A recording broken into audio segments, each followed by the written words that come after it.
Boy X, page 265. Oh, look, no more countdown. Death was a bright, shining light that reached into every corner and chased away every shadow. It was filled with the rhythm of breathing and the beat of hearts and the scent of all the things that were most important. The familiar and comfortable smell of Mom, the sweetness of coconut, cinnamon, and ginger. He moved. Isabel? The word escaped from his lips in a single breath. Ash, you're awake! He opened his eyes. He was in a room exactly like the one he had woken in yesterday morning. Seeing the white ceiling brought back everything that had happened. The lockdown, the jungle, the cliff-top mansion, the terrible explosion. Mom? He tried to raise his head, but it felt too heavy for his neck. Everything ached. I'm here, Mom said. I'm right here. We gave you some painkillers and something to sedate you for a while, so you might feel groggy. How long? Ash let his head fall back onto the pillow and turned to see her, sitting by the bed. Isabel was standing just behind her. A few hours. Mom reached across to press a button, and there was a mechanical whirring as the top half of the bed started to lift, pushing Ash into a semi-upright position. He looked at Mom, seeing that her eyes were still bloodshot and her shoulders still hunched. She was tired and weak, but she was right there in front of him, and he knew that time must have run out by now. Was he too late? He couldn't smell the sickening sweetness of overripe fruit on the turn.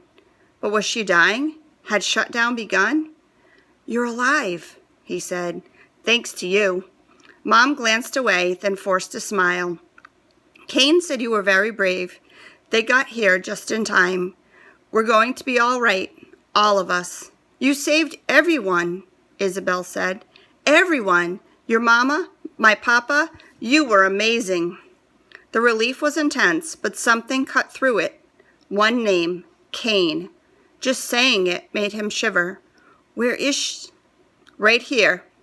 Kane stepped into view and stood next to Mom, back straight, arms by her side. She had a pistol holster on her hip. Ash pushed back in the bed. His instinct was to get away from her. He felt hatred rise in her throat. It's all right, Mom said. She's not here to hurt us. Ash stared at Kane. We tried to tell you. Isabel came forward. We were waving from the cliff. Kane was trying to help us. She works for the U.S. government and... No, that's what Thorne said about himself, and we never should have believed him. But Kane had a satellite phone. She'd already called for help. She pulled you out of the water, Isabel said. She brought help and came straight back to the biosphere. Only to save Kronos, Ash said. No, Mom shifted in her seat. You destroyed it. Kane told me you blew it up. And you didn't make any more? Mom shook her head. But she tried to kill you, Ash said. She locked you in the lab with... Pierce did that, Mom told him. She's lying. Ash stared at Kane. You knew Mom would die, and I saw you shoot down that helicopter. You were going to let Pierce kill me. Kane cleared her throat. I had to do some regrettable things, as I often had to do in my profession. But my mission here was to identify a highly dangerous organization known as the Broker. Our intelligence was that Pierce was going to sell Kronos to the Broker. He needed a team to help him get it. So my organization put me and my men undercover and placed me close to him. He hired us, and I was to follow Kronos at all cost. Once Pierce locked that lab and took the virus, I had no choice other than to stay with him.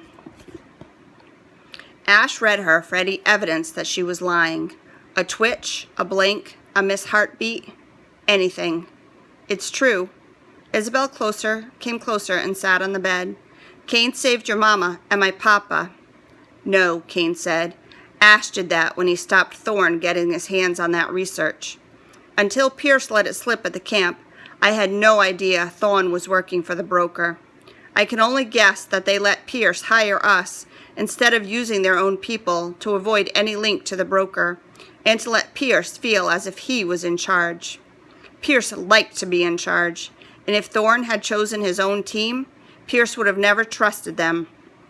I suspect Thorn planned to pay us off as soon as he got to the mainland, let us leave, then kill Pierce and take Kronos to his boss. Getting trapped in the biosphere complicated his plans. And we helped him get out, Isabel explained. That's why he didn't hurt us. He was using us to escape. Looks like he had a helicopter waiting, Kane said, just like ours was. Thorn must have been one of the few people who were close to the broker leadership. If I had known sooner, I might have been able to get him to talk. She shook her head. Well, the link's gone now, but don't be mistaken. That's the only reason I brought help, not to save you.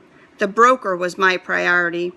With Thorn and Pierce dead, though, and Kronos destroyed, I had no reason to continue my mission. Ash watched his mom and wondered how she felt about all of this. None of it would have happened if she hadn't created Kronos. He wondered if she knew that Dad would still be alive if not for her work. Your life is going to be very different from now on, Kane said. In my experience, the broker gets what he wants, one way or another. They know who you are, so you'll have to disappear. Very few places will be safe for you. We need to leave immediately.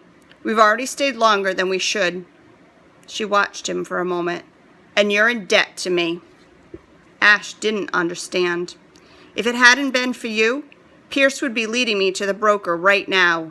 You owe me. Kane's expression was serious. And I think you might become very useful. No, Mom said. He doesn't owe you anything. You can't make him... I'm afraid you don't have a choice, Dr. McCarthy. There is nowhere for you to go. You belong to us now. Your son is special, and we intend to find out just how deep that goes. Kane lifted a mirror from the bedside table and held it up for Ash to look into. When I pulled you from the water, you were burned, and half your face was hanging off. Bringing you here in the helicopter, I watched you heal. Never seen anything like it. Ash looked at his green-eyed reflection and traced a finger along the cut running across his eyebrow and down his cheek. It was red and raw, but in a few more days the only trace of it would be a nick in his left eyebrow where hair would never grow. We're going to find out exactly what Type 24 did to you, Kane said. Now get up. It's time to leave. The pilot is already preparing the helicopter. She turned on her heels and left the room. Isabel bustled out after her, and the room fell into silence. Ash put down the mirror and looked at Mom. Everything over the past 24 hours had led to this moment. Everything he had been through had been to protect her, and it didn't matter what she had done. He didn't care that she had made Kronos. All that mattered was that he had kept his promise to save her. He hadn't lost her the way he had lost Dad. You're so brave. Tears welled in his mom's eyes as she reached out to take his hand. I'm sorry about everything, that I let Pierce do that to you. I should never have brought you to the island. I shouldn't have. Tears were rolling down her cheeks now. I should never have left you alone with Pierce. I didn't know what kind of man he was, that he could do such a... It's all right. Ash took his hand from Mom's and picked up the dog tag that lay nestled in the coils of its leather cord. He put it over his head. Pierce changed me. This island changed me. It made me better. He sat forward and put his arms around Mom. And I came back, didn't I? Yes, you did. Mom hugged him tight. And I saved you. Dad would be so proud. I saved you, Ash said again, just like I promised.